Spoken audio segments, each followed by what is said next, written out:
Purpose, a caring approach to business. Welcome, everybody!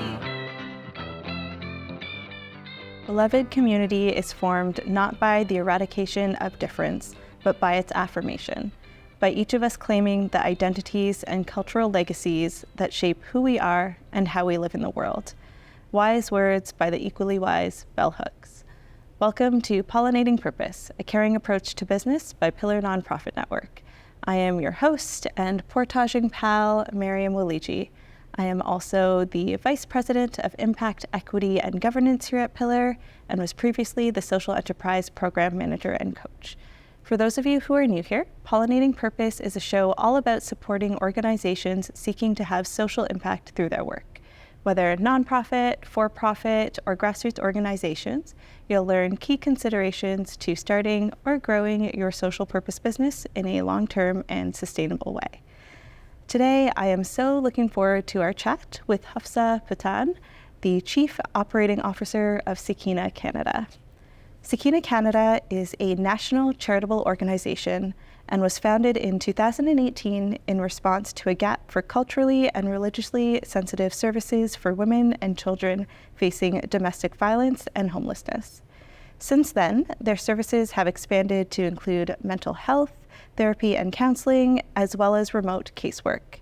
In 2022, Sakeenah Canada launched the People's Market, a food program that helps combat food insecurity, and most recently became the first licensed foster care agency for Muslim children in all of North America.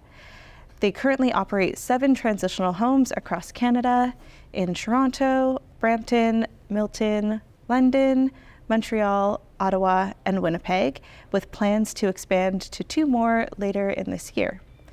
Pillar Nonprofit Network was lucky enough to work with Sakeenah Canada last year as they were a participant in the PCIP program. I am very much looking forward to our chat today. Hi, Hafsa. Hi. How are you doing today? I am wonderful. How are you? I'm doing well, thank you. Thank you so much for taking the drive down here. Oh, and for no. having this chat with me. Thank you for having me. Yeah, I'm really excited to share about the work that you're doing and also just learn a little bit more about it as well.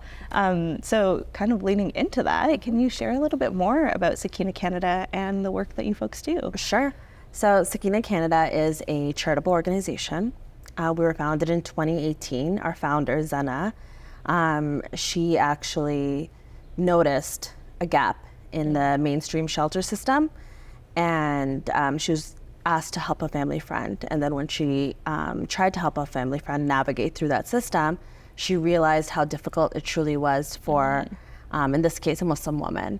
And then when she started talking about it to others, she learned more and more stories about how they didn't feel welcomed, how they had horror stories about their experience at mainstream shelters.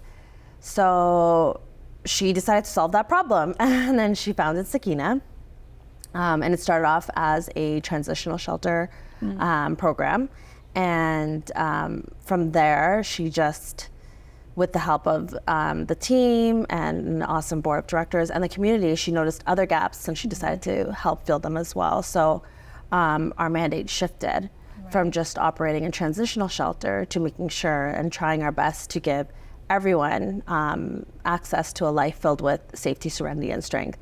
So that's our vision. So from shelters, we now operate 7 shelters across Canada. We have plans to open 2 more later this year, one in Newfoundland and Labrador and the other in Regina.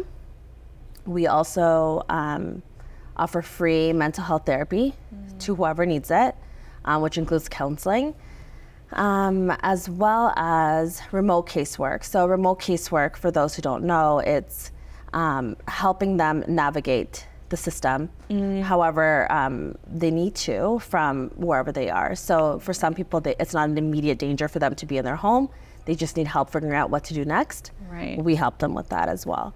And then we also launched last year the People's Market, which is our answer or our solution, a solution somewhat to help the food insecurity issue in the Peel region.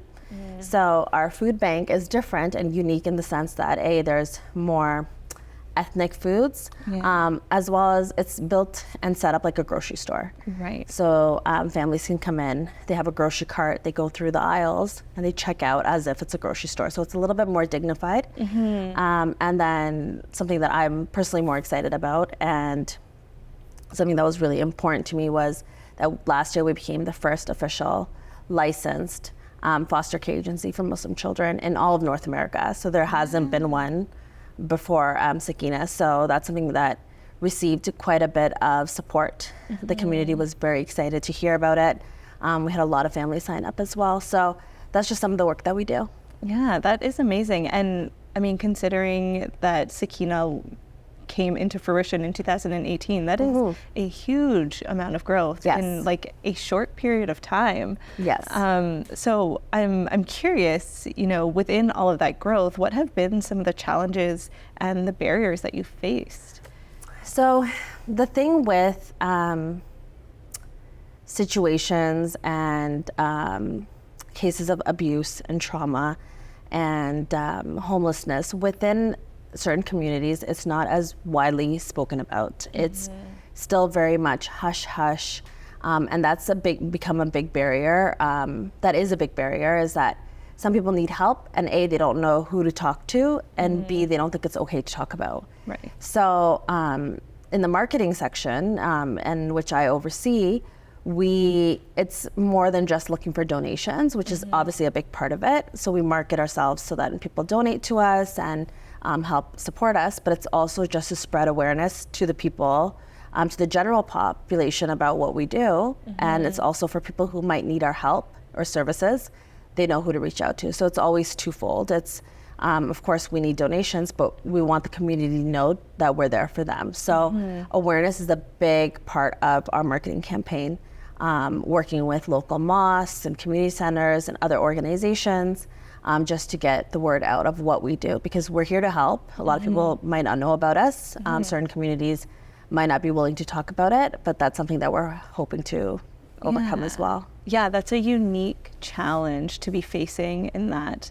the folks that you're that you exist to support are, there's like a hesitation or a fear of engaging. So your like communication strategy just isn't as, not that communication strategies are simple, because they never are, but it's even more complex than just saying like, here's a value proposition, come kind of support us. It's like, here's how we can help you, and here's how it's okay to get help. Right. Which is, an even more. It's huge. It's a big problem.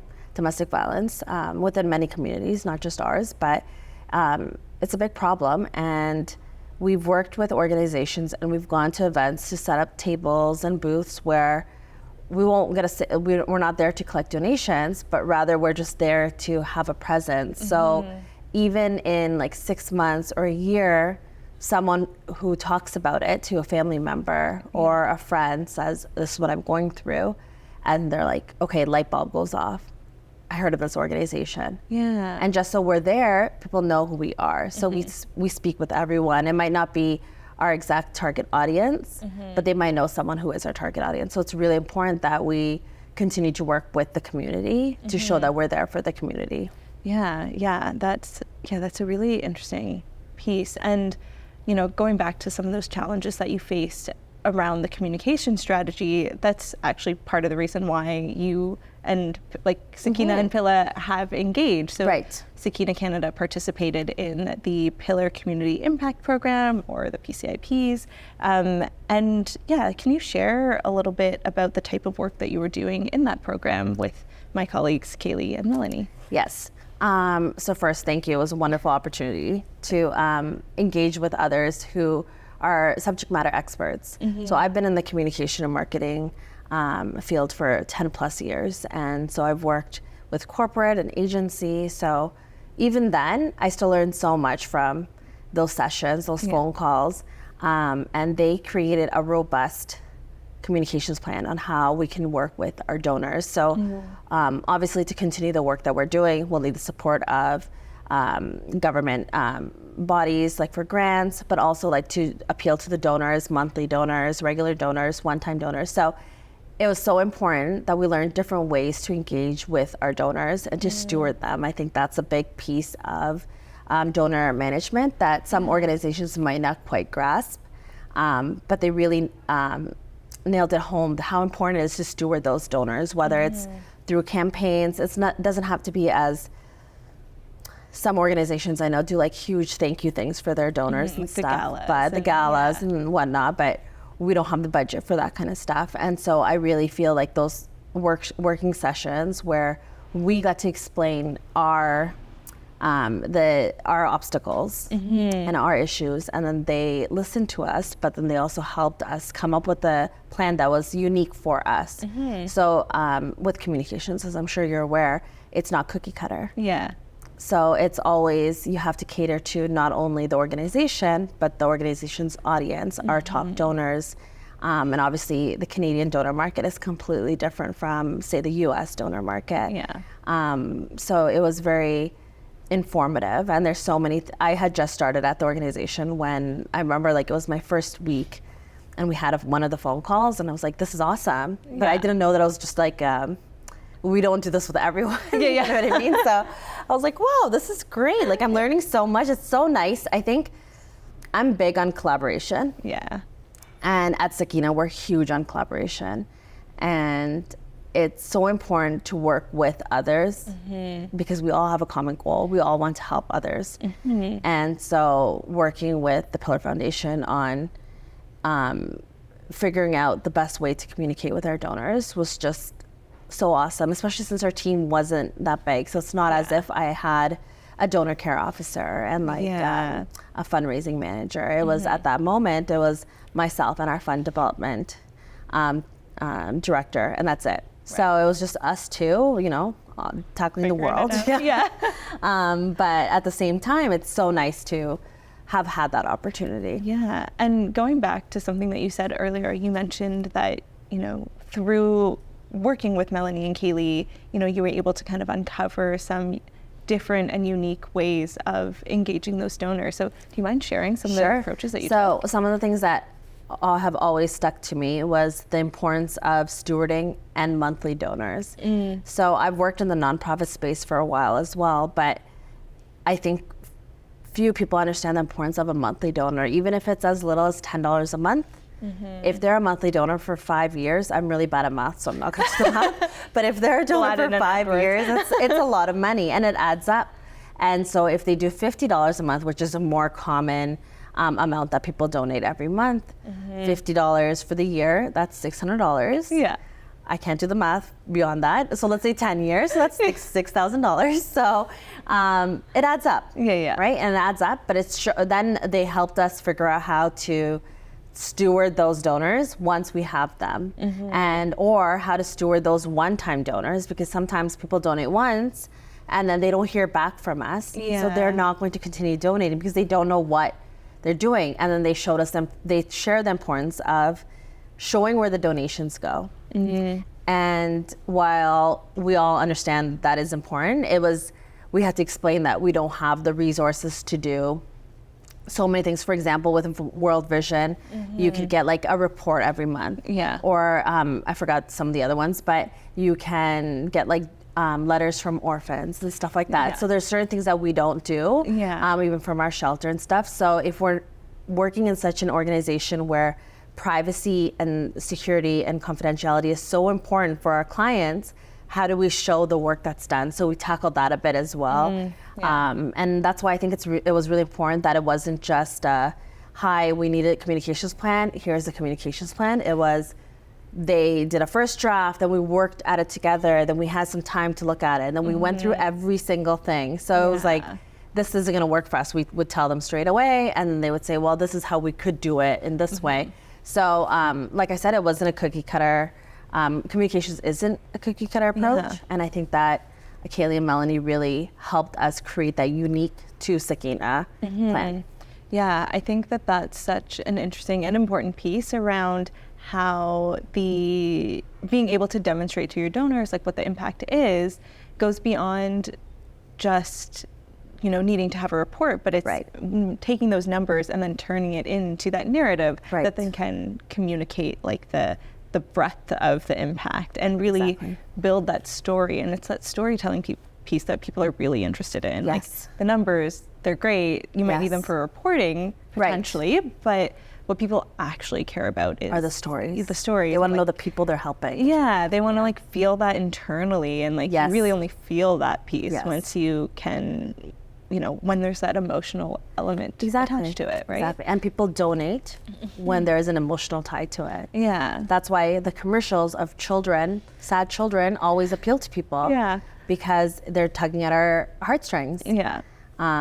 So that's something that we spoke about quite a bit. Yeah. Okay. And you know, we talked about this when we were kind of getting ready for this chat. But Sakeenah Canada has a really strong network of support from your own community. And you know, can you share a little bit about your approach to building that network and building that relationship? Yes. So, as we spoke about earlier, collaboration, so important to us. I think that because I've worked in this space for quite a long time, I've noticed some organizations, they don't do a lot of projects with others, but one thing that we take pride in and one thing that we try to do is work with other nonprofits. There is no competition. Right. We have an end goal and we know what we want. And we know that others out there want to do the same thing. Instead of everyone opening their own transitional shelter, we could work to create a really good transitional shelter that we know what to do, but sometimes we need extra funds, or we know what to do, but we need help with our programming. For example, with in Milton, we opened up a shelter with accessibility features. Now, we're not pros in that space. We're not subject matter experts. So we worked with an organization called Smile Canada, and they are subject matter experts. They know what to do. They know how to help create an accessible apartment. So we worked with them, and we've worked with them for years with other apartments or other shelters that we have as well, because sometimes there are children that come to us with special needs that we might not know exactly what to do, but we know Smile does. So we have called them in the past. So it just made the most sense for them to become one of our partners for the apartment. And it was a great relationship. And it still continues to be a good relationship because we reached out when we needed the help. And even now we still work with multiple Muslim nonprofits and charities across the country, as well as non-Muslim ones as well. And it's really important that we really broaden our horizons and work with others in the space. So children's aid societies, for example. So we have contacts and we go to do workshops. Earlier today, some of my colleagues did a presentation with the York Region's Children's Aid Society about our foster care program. Right. It's because we work with the Children's Aid Society. So it's not as if we want to reinvent the wheel or take over from someone else. We want to help where there's a gap. Yeah, it's like that idea that no one organization, I've said this before, I'll say it again, can be all and do all. Exactly. Right? So really recognizing what are the strengths of your organization, where are those gaps, and then who else has strengths in those gaps, and like how can you kind of finish the puzzle together to get that big picture, you know, if we're going to take the analogy further. We definitely, we definitely see the value in working with others. And like we support, we go to events, we do workshops with others, we, to really garner that support from the community. We do things at mosques, for example, because we know a lot of Muslims go to the mosque, that is their community hub. So it's important that that's how we get our community support as well. So grassroots approach, or the grassroots approach is really important to us, and I think that's how we've built such a strong community, and that's how we'll continue to build a community. And this is kind of building on that, and maybe you've already answered it, in which case, you're welcome to say, but you know, how have you been able to grow your support outside of your direct Muslim community? And is it still that? It's the same thing. I think it's just really important that when we reach out, we have a lot of staff involved in different aspects of outreach. Wherever we're opening a shelter, for example, we look to see other organizations that we could work with, that we can tell them that, hi, we're here. If you know, can we put up a poster? Or if you know someone that comes to you, we'll happily be you can refer them to us.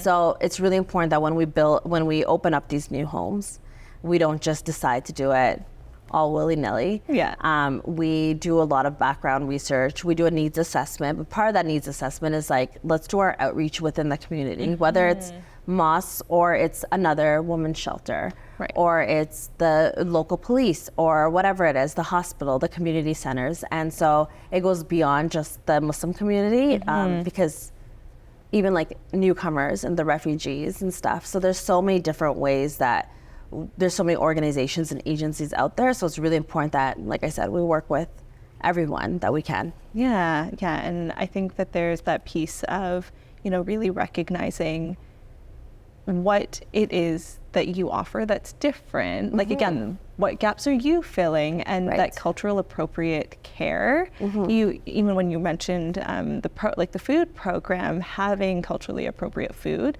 is more than just having the right food, but it's almost like that sense of safety and that sense of care. There's like a dignity in being able to choose. Dignity is like the big part of it. Yeah, and even just the way that you kind of approach it as being a grocery store. So like, how can that translate into, is someone going to be more willing to seek out help because they know that the folks who are offering it have that cultural understanding and things like that. I think that that's such a valuable thing and such an important thing to be able to communicate as well. Of course. Yeah. Of course. Okay. So, you've had this wild growth in the past few years and you're continuing to grow and expand. Like, it's outside of Ontario, which is, going into Newfoundland and Labrador and Regina is like a big leap. I'm curious, like, how do you hope to see the community change and improve with the work that you're doing? We always say this whenever we open up a new home, is that it's always bittersweet to open a new home. We wish we didn't have to keep opening homes. Yeah. The truth is the need exists and unfortunately seems to be growing. Yeah. So what we want to make sure we do with these homes is that we want to make sure that whatever community we're in, they're aware that we're open, that we're there to help. But like I said, we also do the remote casework. So I think the main thing that we hope to expand on and to get the community support on is knowing that we're there and telling people about us and helping us. So I think that we do a good job of building that relationship with our community, but we also want them to understand that we can't be here without you. So we need your support, whether it's talking about us or giving us the space to talk about it at mosques or community centers or wherever. And then we hope that with the growth that we continue to spread that awareness. Of course, donations are wonderful. We all need them to continue the work that we're doing. But like I said before as well, the awareness component of our work is so important.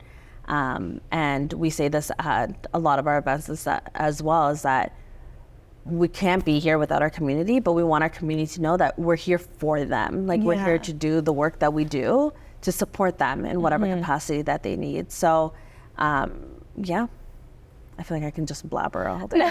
No, that's perfect. And, going back to some of the PCIP work that we've done together and that communication strategy and, the importance of being able to attract that audience who really understands what you're trying to achieve and is there to kind of support you. You also received some pretty substantial and incredible funding in this past year, which is, congratulations. Yes. So like I said, I started in September and we had just received the $1 million grant from North Pine Foundation. And I remember starting and like I said, imagine your first day being like, hi, we got $1 million. I was like, wow, this is wonderful. We get grants like that all the time. It was just so awesome. And it was huge. Yeah. It's huge. And we have some awesome supporters out there and some of the granting partners, I would say. Yeah, granting partners. But that 1 million goes a long way. It helps us it's helping us open our new homes. Okay, I was going to say, helping us open our new shelters. How has that kind of helped Sakeenah Canada move forward? And is that donation kind of leading to those 2 new homes? Yes. Yeah. So it's helping us with our new homes. The different grants that we receive, they're for different things. So we've received some awesome mental health grants as well to help us give the free therapy and counseling, to help us hire the therapists. And then help us run our workshops. So the North Pine one, like I said, it's just the first day I was like, well, this is great. Let's open these. Let's do it. Let's open these homes. But it helps a lot. It truly, truly helps a lot. And the fact is that it's so awesome that these opportunities exist. You just have to find them and apply, obviously.